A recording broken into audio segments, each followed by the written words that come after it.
รูบาอาจารย์เจ้าทั้งหลายจุตนจุองค์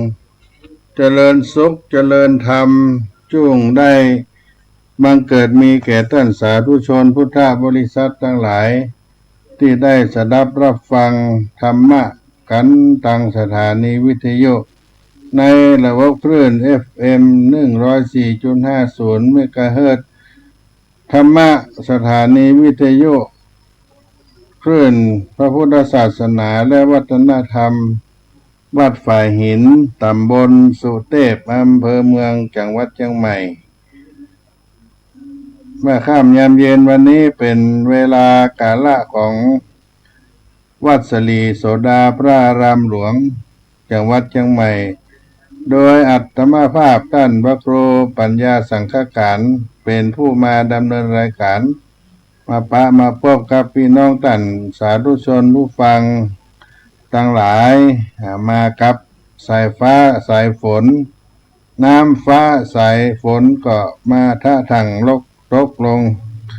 ขณะนี้ที่วัดสลีโสดาพระอารามหลวงแล้วก็บริเวณตำบลสุเทพนี่คิดว่าน่าจะตกเช่นเดียวกันเมื่อค่ำยามเย็นก็เย็นไปด้วยน้ำฟ้าสายฝนวันจันทร์ที่29กันยายนพุทธศักราช2568เดือน12เหนือออก7ค่ำญาติโยมพรุ่งนี้ก็เป็นวันศีลวันธรรมสวนะศีลรองสุดท้ายก่อนออกวัดษาเขาก็ได้ดำเนินกันมาในการปั้มเปงตานะปารมีศีลปารมีเมตตาปารมีภาวนาบุญมาจะครบ12ศีลวันพรุ่งนี้แล้วก็ศีลสุดท้ายเป็นศีลที่13ที่จะได้ออกวัดษาของคณะศรัทธาตลอดถึงภิกขุสังฆะสามเณรเจ้าทั้งหลายจุตนจุองค์ดังนั้นก็เป็นเวลา3 เดือนที่เราได้รักษาประเพณีอันเป็นพื้นบ้านล้านนาของเราไว้ในการใส่บาตรหยาดน้ำตลอดพรรษาเป็นที่น่าสรรเสริญและก็ชื่นชมยินดีกับศรัทธาสาธุชนทั้งหลายวันนี้ต้นรายการก็จะเอาสุภาษิตโบราณล้านนามาปั่นมาฝากเพื่อได้รักษามรดกคำสอนของพ่ออุ้ยแม่อุ้ยพ่อหม่อนแม่หม่อนบรรพชนของเฮาท่านทั้งหลายที่ได้สืบทอดกันมาเพื่อได้เป็นประโยชน์สืบไว้แก่อนุชนทั้งหลายวันนี้นำเอาบทสุภาษิตล้านนาไทยในบทที่ว่ากินข้าวอย่าลืมเฟืองกินเมืองอย่าลืมไพร่กินข้าวอย่าลืมเฟืองกินเมืองอย่าลืมไพร่ได้กินข้าวก็อย่าลืมฟางข้าวได้ครองเมืองก็อย่าได้ลืมไพร่กินข้าวอย่าลืมเฟืองกินเมืองอย่าลืมไพร่ก็มีความหมายว่าได้ดีแล้วอย่าลืมผู้สนับสนุนหลอนกินข้าวแล้วเจ้าแก้วแก่นตาอย่าได้ลืมนาต่อเมืองต้นข้าวนั่งเต้นคำเหลืองกินเมืองเป็นเจ้าอย่าลืมเหล่าไตไผ่น้อยเจ้าได้ใจหวานเจยบานชื่นจ้อยโพดภายไผ่น้อยตัวไปมีสุขร่วมสุขทุกข์บ่ใจไกลเจ้าบ่ลืมไตก็รักเจ้าหลอนกินข้าวแล้วเจ้าแก้วแก่นตาอย่าได้ลืมนาต่อเฟืองต้นข้าวนั่งเต้นคำเหลืองกินเมืองเป็นเจ้าอย่าลืมเหล่าไตไผ่น้อยเจ้าได้ใจหวานเจยบานชื่นจ้อยโปรดภายไผ่น้อยตัวไปมีสุขร่วมสุขทุกข์บ่ใจไกลเจ้าบ่ลืมไตก็รักเจ้าได้กินข้าวแล้วอย่าลืมท้องนาและสั่งข้าวได้นั่งบัลลังก์ครองเมืองนั่งบัลลังก์ทองครองเมืองก็จะได้ลืมเหล่าไพร่ไตมีสุขร่วมสุขมีทุกข์ก็บ่ละทิ้งห่างไกล เจ้าไม่ลืมไตก็รักเจ้าเช่นกันหลอนกินข้าวแล้วเจ้าแก้วแก่นตาอย่าได้ลืมนาต่อเฟืองต้นข้าวนั่งแต้นคำเหลืองกินเมืองเป็นเจ้าอย่าลืมเหล่าไตไพร่น้อยเจ้าได้ใจหวานใจบานชื่นจ้อยโปรดภายไพร่น้อยตัวไปมีสุขร่วมสุขทุกข์บ่ใจไกลเจ้าบ่ลืมไตก็รักเจ้ากินข้าวอย่าลืมเฟืองกินเมืองอย่าลืมไพร่ได้ดีแล้วอย่าลืมผู้สนับสนุนก็เป็นสุภาษิตเอามาปั่นมาฝากพี่น้องท่านสาธุชนผู้ฟังทั้งหลายในต้นรายการสาระเสียงธรรมวัดสลีโสดาพระอารามหลวงโครงการพระธรรมจาริกโดยอาตมาภาพท่านพระครูปัญญาสังฆการตัวแทนคณะสงฆ์คณะพระธรรมจาริกได้มาพบพี่น้องท่านสาธุชนท่านผู้ฟังทั้งหลายในเมื่อค่ำยามเย็นในวันนี้มาด้วยน้ำฟ้าสายฝนก็มาทะถังลงมาให้ความจุ่มความเย็นกับพี่น้องท่านคนฟังทั้งหลายวันนี้อาตมาภาพได้เดินทางไปศาสนกิจในจังหวัดเชียงรายก็เพิ่งกลับมาช่วงบ่ายก็มาได้ออกอากาศสักกรรมเพราะว่ายังอยู่ในป่าในดอยในตัวเมืองเชียงรายเพื่อไปเป็นตนเมตตารับพระป่าสร้างโรงสร้างห้องสุขาห้องน้ำให้กับนออนชาวเขาเผ่าเมียนเผ่ามงที่จังหวัดเชียงรายได้มีโครงการปฏิบัติธรรมในหมู่บ้านนั้นก็บ่มีห้องน้ำมีศาลาปฏิบัติธรรมกำลังเสริมสร้างเพื่อนำเอาเยาวชนพี่น้องบนดอยชาวเขาได้มีโอกาสก็มาอบรมมาปฏิบัติธรรมแล้วก็การอยู่ก็ต้องมีห้องน้ำห้องท่าโรงครัวอาหารมาปฏิบัติธรรมก็เป็นสิ่งที่กำลังสร้างก็ได้รับนิมนต์ไปเป็นตนเมตตาในฐานะเป็นงานเจ้าเขาก็ได้นำเอาปัจจัยทั้งหมดที่เป็นตัวแทนของสงฆ์รับเพื่อเป็นบุญกุศลแล้วก็ได้มอบหมายปัจจัยทั้งหลายให้แก่คณะผู้ดำเนินการเอาไปสร้างห้องน้ำแล้วก็จะหาทุนในการทำศาลาปฏิบัติธรรมมื้อดีเพิ่มขึ้นและที่สำคัญก็มีห้องน้ำญาติโยมห้องน้ำนี่เวลาปวดทุกข์ให้เขาได้ปวดทุกข์ปวดยากอันนั้นเขาก็มีความหมายว่าให้เขาได้ปวดทุกข์ปวดยากด้วยนะญาติโยมก็เป็นกรรมที่เป็นมงคลว่ามาให้มีความทุกข์ปวดทุกข์ก็เป็นห้องสุขาห้องน้ำกำลังเริ่มสร้างก็ได้ทุนทรัพย์ต่อใดก็ย่ำได้ถามคณะที่ร่วมบุญกุศลก็เป็นสิ่งที่จะให้นักเรียนละอ่อนเยาวชนเจ้าเขาเผ่าเมียนเผ่ามงได้เข้ามาประพฤติปฏิบัติธรรมในตัวอำเภอเมืองเชียงรายที่ได้ผ่านมาในวันนี้ก็กำลังเดินทางมาถึงวัดวาอารามก็ได้มาเข้ารายการพบปะกับพี่น้องท่านคนฟังทั้งหลายในช่วงค่ำยามเย็นวันนี้การทำบุญญาติโยมก็ถือว่าเราได้บุญได้กุศลประโยชน์ของบุญนั้นไปจะมาแย่งไปก็บ่ได้จะติดตามตัวไปทุกปีก้าวละร่างนี้ไปแล้วก็ยังสามารถติดตามไปในภพที่ตนเกิดใหม่แล้วก็เป็นที่ไผมาลักเอาไปก็บ่ได้อันนี้ก็เป็นประโยชน์ของบุญและบุญที่มีผลมากที่เราได้ทำก็คือก่อนก็มีใจจื่นบานผ่องใส จะกินจะทานจะยกยอทานก็มีใจชื่นใจบ้านจิตใจผ่องใสเมื่อกำลังฮื้อทานก็ใจก็เฮาผ่องใสใจเฮาก็ผ่องใสแล้วก็เมื่อฮื้อทานแล้วก็มีความยินดีบัดเสียดายผู้รับก็เป็นผู้ปราศจากราคะ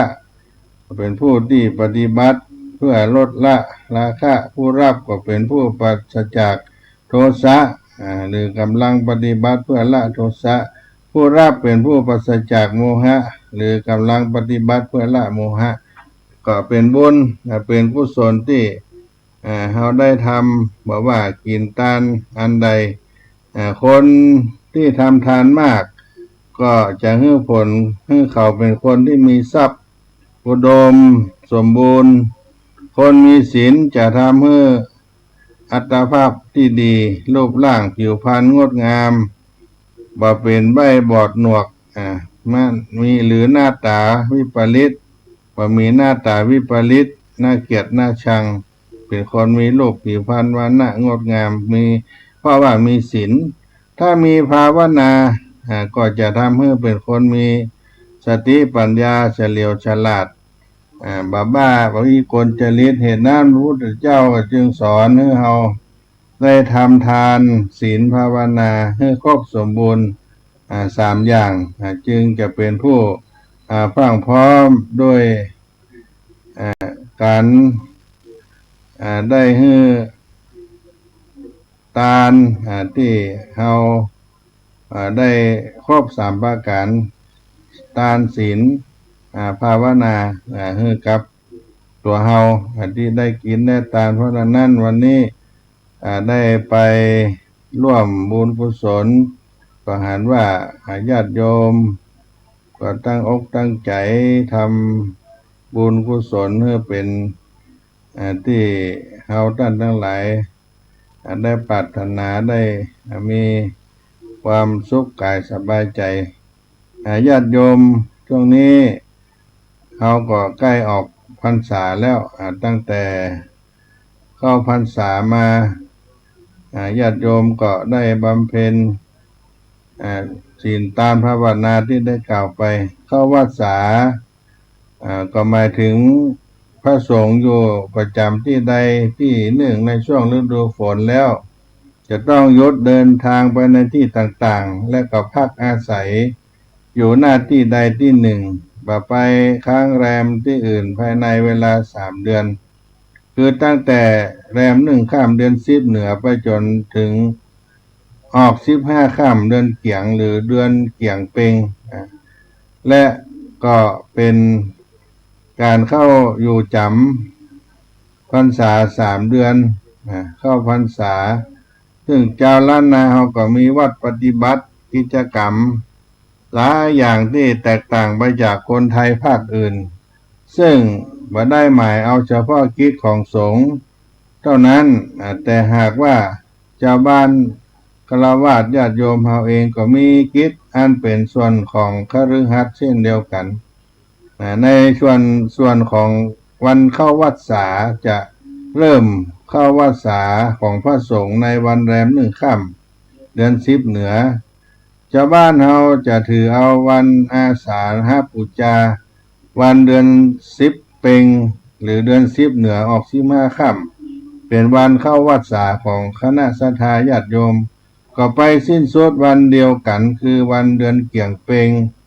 วันขึ้น15 ค่ำเดือนเกี่ยงของภาคเหนือก็เป็นเดือน11ของภาคกลางญาติโยมกิจกรรมหลักพระสงฆ์นั้นก็เป็นไปตามพระวินัยที่เคยปฏิบัติมาแต่กิจกรรมชาวบ้านจะตั้งใจปฏิบัติกันเป็นกรณีพิเศษตั้งแต่วันแรกก็คือวัน15 ค่ำเดือน10เหนือถือเป็นวันเข้าพรรษาชาวบ้านก็จะทำบุญดังที่เขาได้หันในวันพระวันศีลตื่นเจ้าตรู่มาก็เข้าวัดเข้าวาซึ่งก็ได้ตระเตรียมกันไว้ในวันดาแล้วในวันดาก่อนวันศีลวันพระชาวบ้านก็เตรียมข้าวตอกดอกไม้อาหารข้าวหวานที่จะไปวัดว่า วันรุ่งเจ้าคือวันศีลก็เข้าไปวัดวาอารามไปใส่ขันแก้วตั้ง3ขันศีลขันน้ำตาลน้ำต้นน้ำหยาดพูดจากันเทศกันธรรมด้วยปัจจัยก็ดีหรือว่ามีหมักไม้หัวมันของอุปโภคบริโภคเอามาจุมาตานบางท่านก็ตานขันข้าวตลอดทุกวันพระวันศีลทำบุญเนื้อตานอุทิศแก่ผู้ล่วงลับรับขันไปมีพระสงฆ์เป็นผู้ปฏิฆาหกรับเอาขันข้าวอาหารต่างๆของศรัทธาญาติโยมบางท่านก็อุทิศส่วนบุญกุศลไปให้ผู้ที่ข้ามภพข้ามชาติไปคือมรณกรรมถึงแก่กรรมไปหรือว่าตานไว้เสวยไปในภายภาคหน้าบางท่านก็ตานไปให้เทพยดารักษาบ้านเรือนเทวดารักษาตนตัวเทบุตรเทวดาเจ้าทั้งหลายตลอดถึงแม่พระธรณีผู้รักษาแผ่นดินแล้วก็เป็นผู้ที่ได้ทำบุญ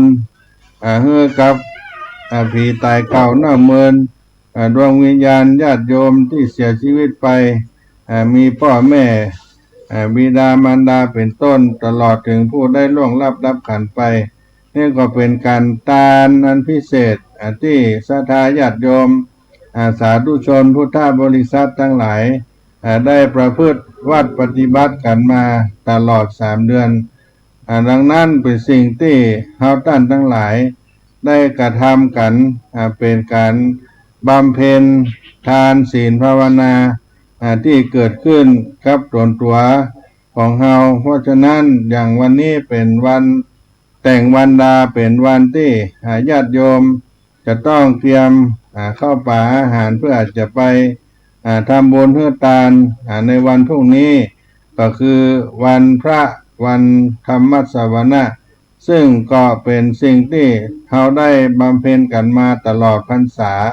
และก็เป็นศีลรองสุดท้ายหลังจากที่เราจะได้ออกพรรษาที่ได้บำเพ็ญกันมาตั้งแต่เวลา3 เดือนใกล้จะหมดจะเสี่ยงดังนั้นการที่ได้ทำบุญญาติโยมก็ได้บำเพ็ญเป็นบุญเข้าพรรษามีพลานิสงส์อันยิ่งใหญ่ที่ชาวล้านนาเราได้ประพฤติปฏิบัติกันมาและก็เป็นสิ่งที่เราได้ทำกันว่าได้บำเพ็ญเหมือนกับพระสงฆ์สังฆเจ้าได้ประพฤติปฏิบัติธรรมตลอดไตรมาสตลอดพรรษา3 เดือนตั้งแต่วันอาสาฬหปุจจามาเพราะฉะนั้นวันเข้าพรรษาหรือว่าการเข้าพรรษาก็จะเวียนมาบรรจบครบรอบ3 เดือนในวันเดือนเกี่ยงเปงซึ่งวันพรุ่งนี้ก็จะเป็นเดือนเกี่ยงออก8 ค่ำญาติโยมวันเกี่ยงออก8 ค่ำเพราะการเข้าพรรษานั้น3 เดือนเราเรียกว่าเข้าพรรษามีอยู่2 ช่วงปุริมะพรรษาก็คือเข้าพรรษาแรกตั้งแต่วันแรม1 ค่ำเดือน8ก็คือเดือน10ของคนภาคเหนือเดือน10ของคนภาคเหนือก็คือการทำบุญตั้งแต่วันพระนี้จะไปถึงวันเดือนเกี่ยงเปงและพรรษาหลังก็คือปัจฉิมพรรษาจะเริ่มตั้งแต่วันแรม1 ค่ำเดือน10เหนือไปถึงเดือนเป็นวันแรม1 ค่ำของเดือน9ก็คือเดือน11ของภาคเหนือไปถึงเดือนยี่เปงตรงกับเดือน12เพราะฉะนั้นในพรรษานั้นก็แบ่งอยู่ออก2 ระยะ2 ช่วงแต่ส่วนมากก็จะเข้าพรรษาในปุริมาพรรษาคือการเข้าพรรษาแรกตั้งแต่เดือน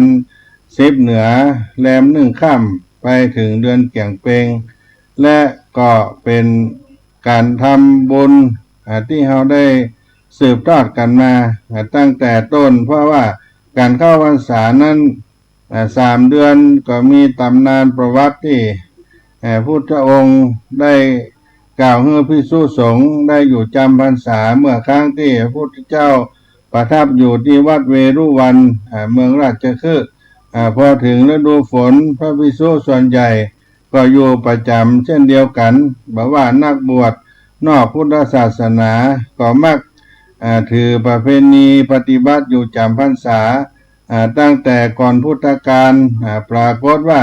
มีภิกษุกลุ่มสัพพคีได้พาบริวาร 1,500 รูปยังเที่ยวจาริกไปตามที่ต่างๆเนื่องจากตอนต้นพุทธกาลยังบ่มีการอนุญาตหรือเป็นพุทธานุญาตให้ภิกษุอยู่จำพรรษาทำให้ชาวบ้านพากันติเตียนถึงการจาริกของท่านก็ไปเหยียบเข้ากล้านายนาให้เสียหายเมื่อรู้ไปถึงพระพุทธเจ้าก็จึงทรงรับสั่งให้ประชุมสงฆ์ได้ตรัสถามจนได้ความจริงแล้วก็ทรงบัญญัติให้ภิกษุอยู่จำพรรษาเป็นระยะเวลา3 เดือนในฤดูฝนในฤดูฝนก็คือวัฏสาเพราะฉะนั้นอย่างใดก็ดีการเข้าพรรษาก็ได้ทำกันมาตั้งแต่อดีตถึงปัจจุบันและหากว่ามีกิจอันจำเป็นพระพุทธองค์ก็ทรงอนุญาตให้สัตตาหกรณียกิจซึ่งจะอนุญาตให้ไปโดยเหตุจำเป็นบ่เกิน7 วันให้กลับมาในอารามหรือว่าวัดที่เราอยู่จำพรรษาอยู่ก็คือ1เพื่อนสหธรรมผู้มีธรรมร่วมกันทั้งภิกขุภิกขุณีอุบาสกอุบาสิกาสามเณรหรือผู้ที่เป็นพุทธบริษัทนั้นมีพ่อแม่ป่วยลำบากต้องพยาบาลก็ไปเยี่ยมหาได้2เพื่อยับยั้งเพื่อนสหธรรมที่จะศึกขาลาเพศให้ไปยับยั้งอันนี้ก็สัตตาหกรณีไป3เพื่อทำกิจของสงฆ์เช่นหาอุปกรณ์ซ่อมกุฏิวิหารที่ชำรุดทรุดโทรมได้4ไปเพื่อฉลองศรัทธาทายกที่เขาส่งตัวมานิมนต์ไปร่วมทำบุญนอกจากนั้นวันเข้าพรรษาที่4ประการที่เราได้อธิษฐานเข้าสัตตาหกรณียกิจไปเพื่อกลับมาภายใน7 วันถ้าเกิน7 วันก็ขาดพรรษานี่ญาติโยมทั้งหลายก็มีพิธีที่เราได้ถวายทานเทียนพรรษาผ้าอาบน้ำฝนก่อนที่จะเข้าพรรษาพระภิกษุสงฆ์องค์เจ้าได้จุดเทียนพรรษาได้ใจผ้าอาบน้ำฝนด้วยอานิสงส์ที่ญาติโยมได้ให้ถวายทานและเมื่ออยู่จำพรรษาครบ3 เดือนแล้วก็มีอานิสงส์เกิดขึ้นครับภิกษุอยู่5ประการคือ1เที่ยวจาริกไปโดยบ่ต้องบอกลาตามสิกขาบทแห่งพระวินัยและเที่ยวจาริกไปโดยบ่ต้องถือไตรจีวรครบสำรับ3ฉันคณโพธและปรัมปราโพธได้4เก็บอดิเรกจีวรได้ตามปรารถนาจีวรนั้นเกิดขึ้นในที่นั้นก็เป็นของสงฆ์ทั้งหลายและยังมีโอกาสที่จากการกฐินในอานิสงส์ทั้ง5ประการนี้ที่พระภิกขุสังฆะเจ้าทั้งหลายได้อยู่จำพรรษาเป็นอานิสงส์ที่เกิดขึ้นในสิ่งที่จะได้รับของพระสงฆ์ทั้งหมดทั้งมวลดังนั้นญาติโยมในการทำบุญที่ทุกท่านได้สร้างกุศลสร้างบุญสร้างบารมีที่ผ่านมาก็จะทำให้ทุกท่านได้รับส่วนบุญตั้งแต่เราได้เริ่มต้นกันมาคือวานาสาฬหปุจจาของชาวบ้านวานาสาฬหปุจจาก็เป็นวันเข้าพรรษาของศรัทธาญาติโยมก่อนเข้าพรรษา1 วันก็เป็นวันสำคัญของพระพุทธศาสนาซึ่งก็เป็นการบูชาของ วันเป็นเดือนอาสาฬหะหรือว่าเดือน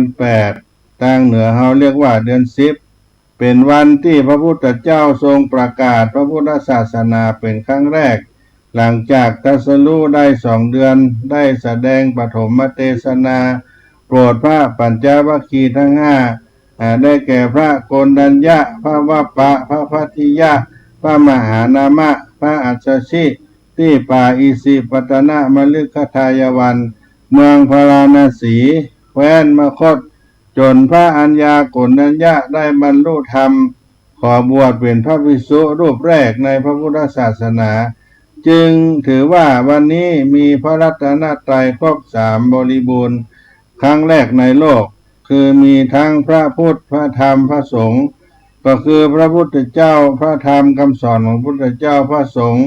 รูปแรกคือพระอัญญาโกณฑัญญะไตรรัตนะก็ครบ3ประการในวันอาสาฬหบูชาเป็นเหตุการณ์ที่เกิดขึ้นก่อนพุทธศักราช45 ปีทั้งนี้ที่พระพุทธองค์ได้แสดงธรรมแก่ปัญจวัคคีย์ทั้ง5เรียกว่าธรรมจักรปวัตตนสูตรหมายถึงพระสูตรแห่งการหมุนวงล้อธรรมซึ่งหลังจากปฐมเทศนาหรือเทศนาการแรกที่พระองค์ทรงแสดงจบลงพระอัญญาโกณฑัญญะก็ได้ดวงตาหันธรรมสำเร็จเป็นพระโสดาบันซึ่งขออุปสมบทเป็นพระภิกษุในพระพุทธศาสนาพระพุทธเจ้าก็ประทานอุปสมบทด้วยวิธีเรียกว่าเอหิภิกขุอุปสัมปทาพระโกณฑัญญะจึงเป็นพระอริยสงฆ์องค์แรกในพระพุทธศาสนาต่อมาพระวัปปะพระพัทธิยะพระมหานามะ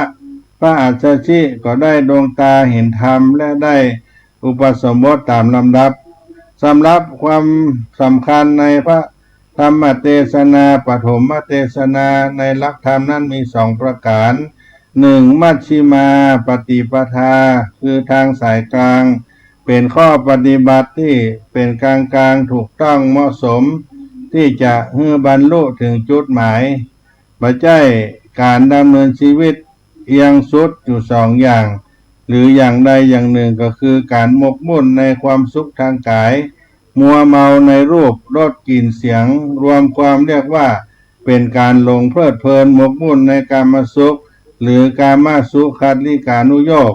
การสร้างความลำบากให้แก่ตนคือการดำเนินชีวิตอย่างเลื่อนลอยเช่นบำเพ็ญตบะ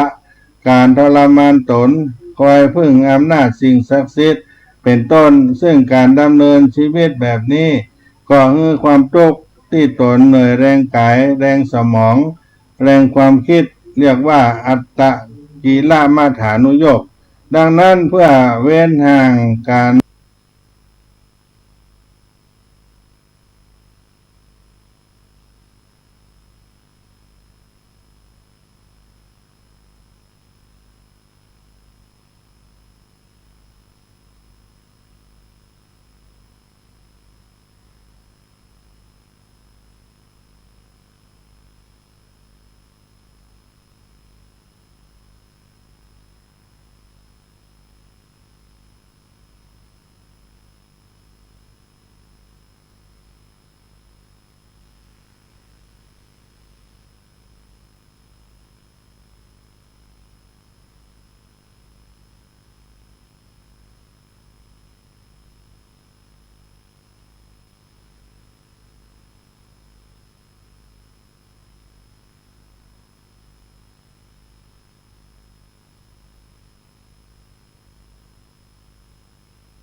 ยอมรับรู้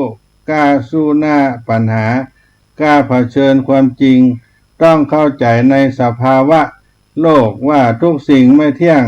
มีการเปลี่ยนแปลงไปเป็นอย่างอื่นไม่ยึดติดสองสมุทัยได้แก่เหตุเกิดแห่งทุกข์หรือสาเหตุแห่งปัญหาตัวการของทุกข์คือตัณหา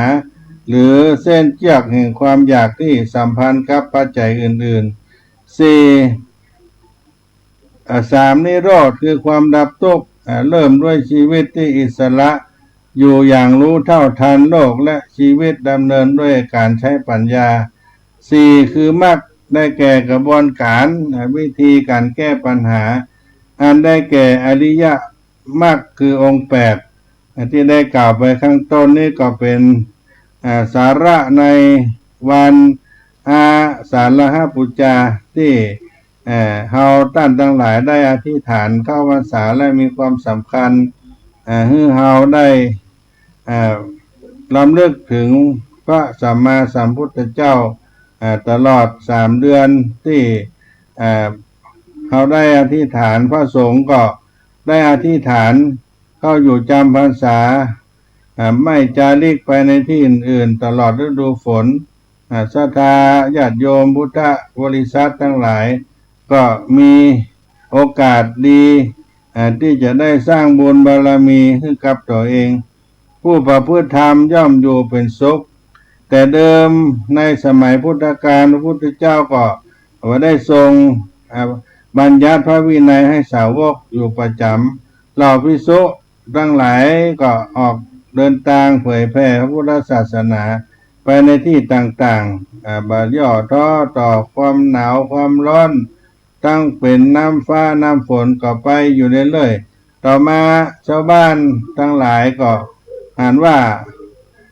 พระสักยบุตรบ่ยอมหยุดสัญจรแม้ในฤดูฝนในขณะที่ว่านักบวชศาสนาอื่นๆพ่อค้าแม่ค้าต่างพากันหยุดอยู่ในช่วงฤดูฝนแม้แต่นกแม้แต่สัตว์ก็ยังหยุดพักอยู่ในห้างในป่าบ่ออกไปที่อื่นที่ไกลภิกษุทั้งหลายก็ยังจะเรียกไปที่ต่างๆอาจจะไปเหยียบย่ำเข้ากล้าของชาวบ้านได้รับเพื่อความเสียหายให้ความเสียหายและจะไปเหยียบย่ำโดนสัตว์น้อยสัตว์ใหญ่อาจจะเกิดถึงแก่ความตายเมื่อพระพุทธองค์ทรงทราบเรื่องก็จึงไว้ระเบียบแก่ภิกษุสงฆ์อยู่ประจำตลอด3 เดือนแห่งวัฏสาฤดูฝนได้อธิษฐานเข้าพรรษา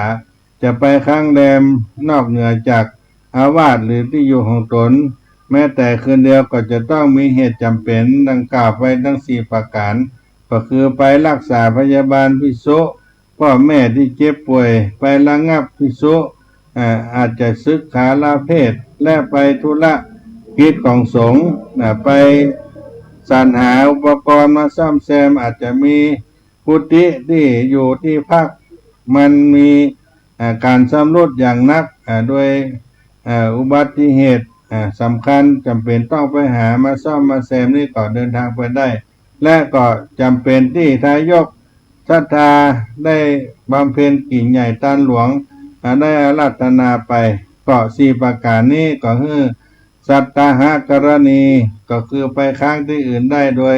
ไม่ถือว่าขาดพรรษาแต่จะต้องกลับมาภายใน7 วันหลังจากที่ได้อธิษฐานสัตตหะไปดังนั้นวัดใดวัดหนึ่งมีพระสังฆเจ้าอยู่จำพรรษาแล้วก็จะได้อธิษฐานเข้าพรรษาในการอธิษฐานเข้าพรรษาก็ได้มีอานิสงส์ที่ได้กล่าวไปญาติโยมทั้งหลายก็มีโอกาสได้ทำบุญแล้วก็จะมีประเพณีทำบุญก็ฮือตานผ้ากฐินหน้าตาลสืบต่อมาดังนั้นก็เป็นวิธีการที่เราได้เวียนกันมาตลอดปีตลอด3 เดือนหรือว่าในช่วง12 เดือนนั้นก็จะมีกิจกรรมต่างๆที่เกิดขึ้นครับตัวเฮาท่านทั้งหลายหรือว่าคณะศรัทธาญาติโยมที่จะต้องประพฤติปฏิบัติ วันนี้อาตมาภาพก็มาอู้ในต้นรายการพวกปะกับพี่น้องท่านผู้ฟังตั้งหลายที่ญาติโยมหันว่าลูกหลานของเฮา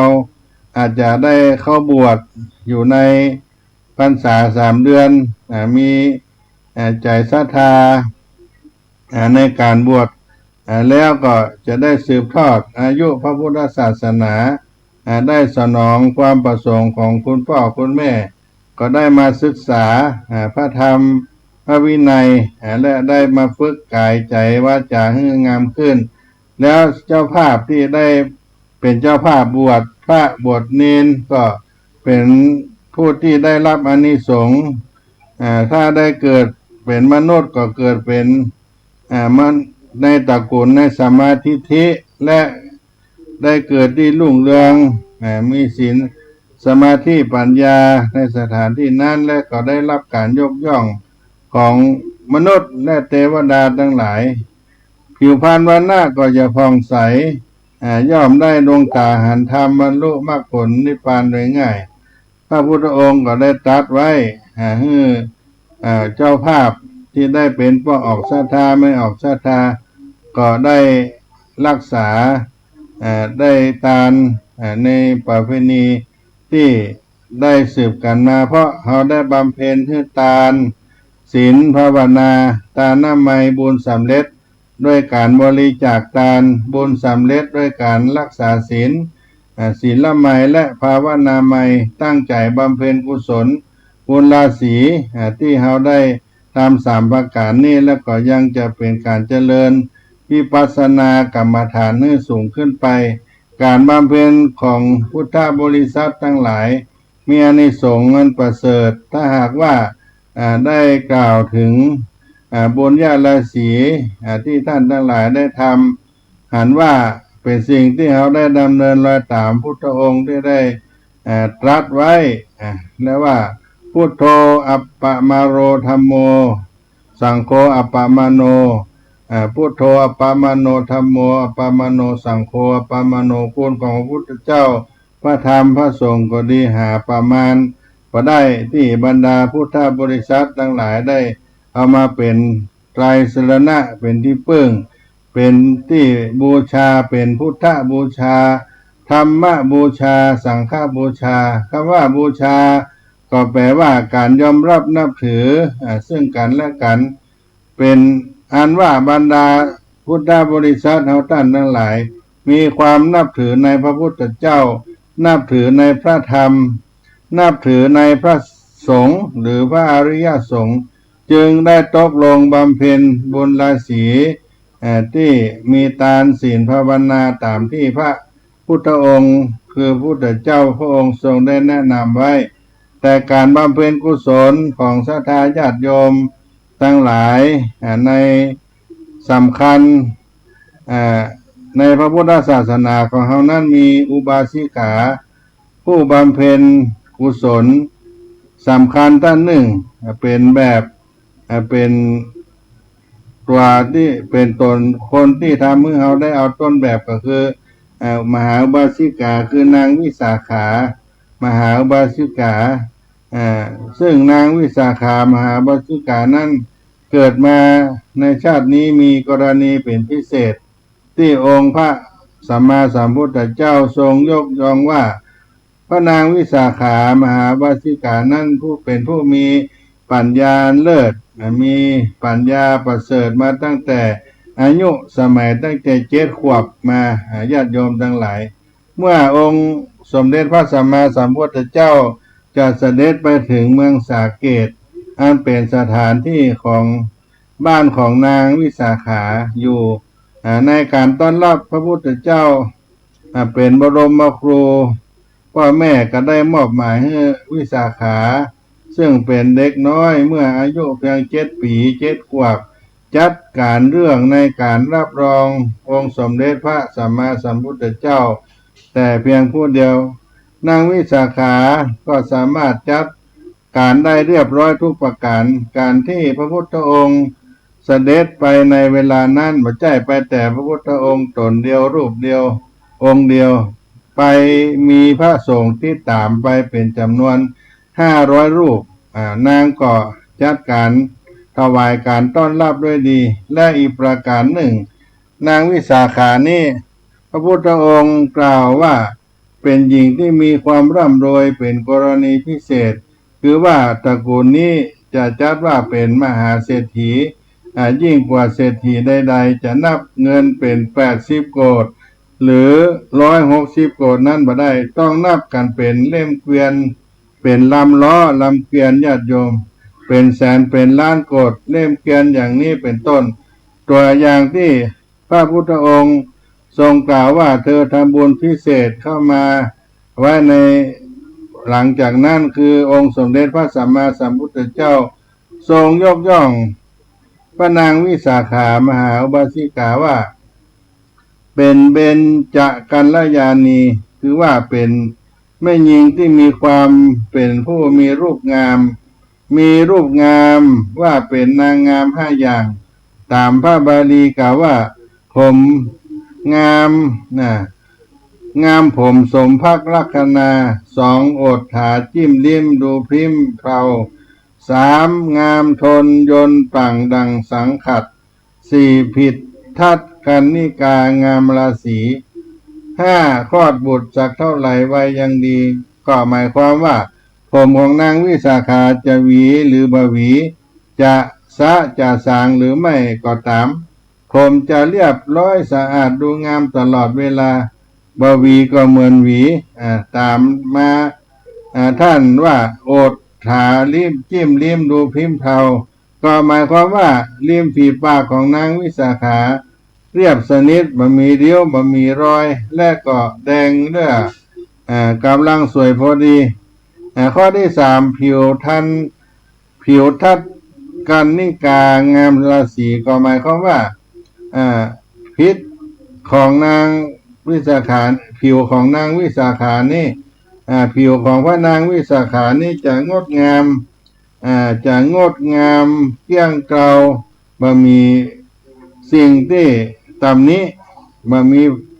ไฟบ่มีฝ้าแล้วก็สวยงามตามความนิยมก็คือฟันดีข้อที่ว่าฟันดีของนางวิสาขานี่ก็จำเป็นต้องผิวดีแล้วก็ยังมีฟันดีบ่ต้องชำระล้างก็สะอาดอยู่ตลอดเวลาก็เงางามบ่ต้องคัดเขี้ยวหรือฟันของนางวิสาขานั้นและก็คลอดบุตรสักเท่าไหร่วัยยังดีก็หมายความว่านางวิสาขานี่จะเกิดลูกคนแรกเมื่ออายุ16 ปีต่อมาอายุถึง120 ปีปรากฏว่าผิวพรรณวัยของนางวิสาขาก็เหมือนคนอายุ12 ปีบ่มีพิษเพี้ยนบ่เคลื่อนคลาดไปที่ไหนตั้งใดอันนี้เป็นคนที่มีเบญจกัลยาณีตั้ง5 ประการญาติโยมทั้งหลายแล้วพระพุทธองค์ก็ทรงยกย่องว่านางวิสาขาเป็นผู้เลิศด้วยเครื่องประดับกายนางวิสาขามีเครื่องมหาลดาปราสาทตามที่กล่าวมาอันนี้นางวิสาขามีคุณงามความดีอีกมากมายที่นางวิสาขานั้นมีแต่ว่าเวลาที่เอามาอู้นั้นอาจจะมาน้อยนิดคำว่านางวิสาขานั้นมีปัญญาเลิศประเสริฐฉลาดเป็นกรณีพิเศษแต่องค์สมเด็จพระสัมมาสัมพุทธเจ้าก็ยังยกย่องนางวิสาขาและก็นางวิสาขานี่เป็นพระโสดาบันตั้งแต่อายุได้7 ปีที่เป็นดังนี้ก็เพราะว่าพระองค์สมเด็จพระสัมมาสัมพุทธเจ้ากล่าวว่าในชาติแต่อดีตเป็นชาติที่แล้วไม่ใช่ชาติเดียวนางวิสาขานั้นเป็นคนนิยมในการสดับรับฟังพระธรรมเทศนาและปฏิบัติธรรมตามพระธรรมคำสอน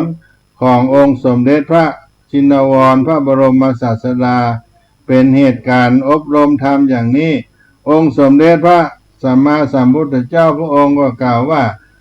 เกิดไปชาติใดฉันใดจะเป็นคนมีปัญญามากก็ตามบรรดาที่ท่านพุทธบริษัท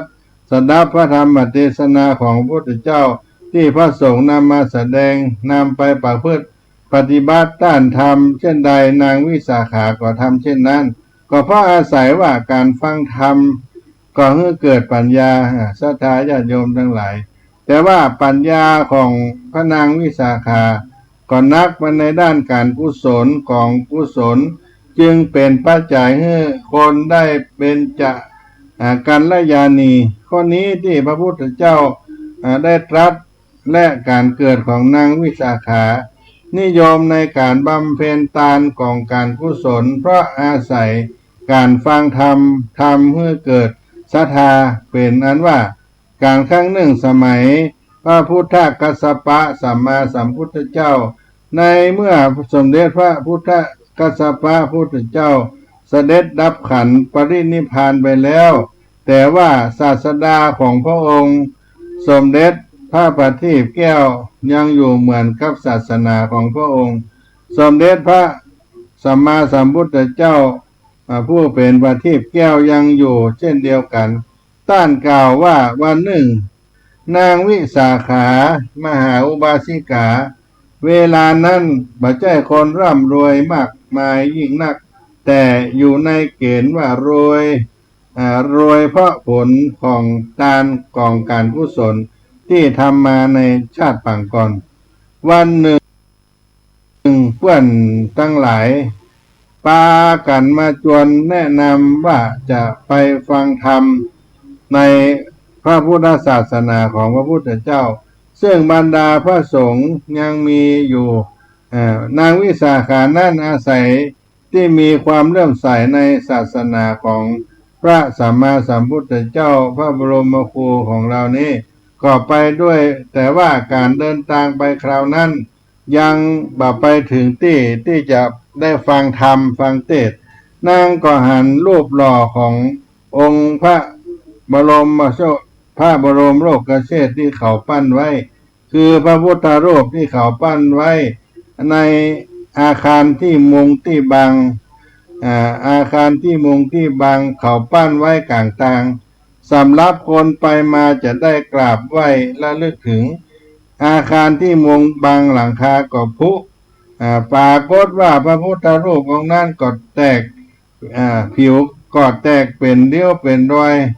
บางชิ้นบางส่วนก็สลักหักพังไปเป็นต้นนางจึงเข้าไปไหว้รูปเปรียบสมเด็จพระทศพลคือพระพุทธโลกนั้นแล้วก็ตั้งสัตยาธิฐานกล่าวกับพระพุทธองค์นั้นว่าหลังจากการสดับพระธรรมเทศนาหม่อมฉันจะช่างมาปั้นซ่อมแซมสถานที่และก็องค์พระพุทธรูปนี้ให้ดีตามเดิมเมื่อนางได้ฟังธรรมกลับมาแล้วนางก็จ้างศาลาจ้างช่างไปทำตามที่ได้คิดไว้นั้นแต่การกระทำนั้นนางวิสาขาบ่ได้บนบานพระพุทธเจ้าว่าต้องการจะให้เป็นคนสวยจะให้เป็นคนร่ำคนรวยบ่ได้ทำอย่างนั้นต้องการอย่างเดียวคือให้พระรูปพระโฉมรูปเปรียบองค์สมเด็จพระสัมมาสัมพุทธเจ้าได้เรียบร้อยงามดีจะเป็นปัจจัยแก่บุคคลทั้งหลายที่มีศรัทธามากราบไหว้บูชารูปพระสัมมาสัมพุทธเจ้าพระพุทธองค์ก็ตรัสว่าเพราะอาศัยที่นางวิสาขาได้มาซ่อมแซมพระพุทธรูปได้ประลักษ์หักปังเมื่อมีความดีงามตามเดิมและสวยสดงดงามดังนี้เป็นต้นพระพุทธองค์ก็กล่าวว่าเกิดมาจากนี้นางวิสาขาจึงได้เบญจกัลยาณีมีความงามอยู่5ประการมีความงามอยู่5ประการการทานเป็นต้นเป็นการกุศลที่กล่าวมาที่พระพุทธองค์ทรงยกนางวิสาขาเป็นมหาอุบาสิกาและมีพิเศษคือเป็นกัลยาณีและเป็นผู้มีปัญญาและได้มีเครื่องมหาราดาภาษาอันมีค่าอันอนันต์อเนกเป็นเครื่องโฮมเครื่องคลุมตัวนางตั้งแต่บนหัวนั่นลงมาถึงเท้าเป็นนกยุงลำคำลำแพนด้วยสวยสดงดงามหาก้า นักหนาที่เปรียบบ่ได้ที่เป็นเครื่องประดับประดาของนางด้วยแก้วด้วยเพชรนินจินดาต่างๆนานาในก้านั้นก็มีนักหลายโกฏหลายกหาปณะสมัยนั้นถ้าจะเปรียบปัจจุบันนี่ก็นับหลายหมื่นหลายล้านก็ว่าได้ราคาของมหาราดาปราสาทของวิสาขาที่ได้เป็นผู้มีบุญมีบารมีที่พระพุทธองค์ได้กล่าวว่านางวิสาขานั้นเป็นผู้พึงพอใจในการให้ทานได้ถวายทานเป็นหลักและเป็นผู้พอใจการบำรุงพระพุทธศาสนาให้ทานผ้าไตรจีวรเป็นผ้าจ่อของพระอรหันต์ของพระพุทธศาสนาถ้าเป็นปัจจัยพอฟังเทศจากพระพุทธองค์แล้วก็ต้องการบวชองค์สมเด็จพระสัมมาสัมพุทธเจ้าก็จะกล่าวด้วยว่าเอหิภิกขุอุปสัมปทาเป็นวิสุมาเถิดผ้าไตรที่จีวรที่สำเร็จโดยฤทธิ์ลอยมาจันทีเพราะอาศัยที่ว่าได้มีบุญมีบารมีได้ในพระพุทธศาสนาเป็นเครื่องประดับประดาแล้วเป็นอานิสงส์ที่นางวิสาขาได้ทำอันนี้เป็นตัวอย่างที่ให้ท่านทั้งหลายได้ทราบแล้วก็เป็นทรัพย์สินเงินทองนับเป็นลำล้อเล่มเกวียนญาติโยมบอกว่าเครื่องใช้เครื่องต่างๆนานานี่ก็เป็นมหาอุบาสิกาที่มีความสำคัญท่านหนึ่งในพระพุทธศาสนาก็นำเอามามาจากกับพี่น้องท่านสาธุชนท่านผู้ฟังทั้งหลายและถ้าเป็นพระเจ้าก็เป็นนายอนาถะเป็นนิกะเศรษฐีซึ่งก็เป็นผู้ที่ร่ำรวยในพระพุทธศาสนาและได้ค้ำจูพระพุทธองค์ในพระพุทธศาสนามีนางวิสาขานาถะเป็นนิกะมหาเศรษฐีเนี่ยเป็นผู้ที่ได้ให้ทานเป็นหลักเพราะฉะนั้นนางวิสาขาเป็นผู้ให้ทานที่ได้นำเอามาจากให้พี่น้องท่านทั้งหลายได้รับทราบว่าการบำเพ็ญทานบารมีนั่นเกิดขึ้นด้วยพระอานิสงส์ด้วยหมายที่ให้เฮาได้เป็นเบื้องต้นเป็นบันไดซี่แรกซี่เก้าที่เฮาจะได้ทำแล้วก็ยกตัวอย่างมหาวาสิกาในพระพุทธศาสนานี่ให้ฟังกับท่านสาธุชนทั้งหลายเพราะฉะนั้นวันนี้ก็ได้นำเอามาปั่นมาฝากกับพี่น้องท่านสาธุชนผู้ฟังทั้งหลายวันพรุ่งนี้เป็นวันศีลวันธรรมสวนะก็ขอน้อมเชิญญาติโยมที่ได้สดับรับฟังธรรมะทางสถานีวิทยุ 104.50 เมกะเฮิรตซ์วิทยุธรรมะขึ้นพระพุทธศาสนาและวัฒนธรรมวัดป่าหินก็เข้าวัดเข้าวากันตามวัดวาอารามที่เป็นวัดของเฮาและมีโอกาสจะมาร่วมบุญทานกับวัดสลีโสดาก็น้อมเชิญได้เนอะตั้งแต่เวลา 6 โมงเป็นต้นไปญาติโยมก็มาร่วมกินร่วมทานกันได้มาใส่ขันแก้วทั้ง3ขันดอกขันเทียนมาบูชาพระธรรมคำสอนของพระพุทธเจ้าในนามของพระเดชพระคุณหลวงปู่พระธรรมวชิรโกศลก็ขอเชิญชวนมวลหมู่ศรัทธาทั้งหลายได้มาร่วมบุญกันเนิ่นที่ศาลาศรีสมเด็จศาลาเบญจสัตยายุศรีวิชัยนุสรณ์วัดศรีโสดาก็ยินดีต้อนรับพุทธศาสนิกชนทุกท่านมาร่วมบุญกุศลกันตั้งแต่ 6 โมงมาถึง 8 โมงเช้าใช้เวลาประมาณ2 ชั่วโมงโดยประมาณก็คือตั้งแต่ญาติโยมเข้ามาถึงวัดวาอารามมาได้มาเฮือทานกันเข้าใส่กันดอกในพิธีนั้นก็ประมาณ1 ชั่วโมงดังนี้เป็นต้นวันนี้ก็ได้มาจากกับพี่น้องท่านผู้ฟังก็จะล่ำลารายการธรรมะในวันนี้ไปก็เชิญทุกท่านไหว้พระบรมธาตุเจ้าดอยสุเทพด้วยกันเนอะนะโมตัสสะภะคะวะโตอะระหะโตสัมมาสัมพุทธัสสะ นะโมตัสสะภะคะวะโตอะระหะโตสัมมาสัมพุทธัสสะนะโมตัสสะภะคะวะโตอะระหะโตสัมมาสัมพุทธัสสะปัญญาวาอัสสมิงเยวะจันทิมาอิวะทาระยังปิตกัตตะเยศาสนานิยานิเกติปัทธมมังอุปัชชังคหาเปตัวปัตตาจีวรังยังชาตังสังฆามะเชพุทธาสวะหะโมกขะปะธรรมะวารังอปายะนิวารนังอรหังสักขะโสปานังสุวรรณเจติยังเกสาวละมัทะลุงคังวาลัญญาธาตุงสุเตวานาวกังนาลาเตเวหิสัพพะปุจิตังอหังวันตามิสัพพตาสีวิจัยจนะมหาเทโลอุตตมะสีโลนาลาเตเวหิปุจิโตโสละโหปัจจยาตินังมหาลาพังพระวันตุเม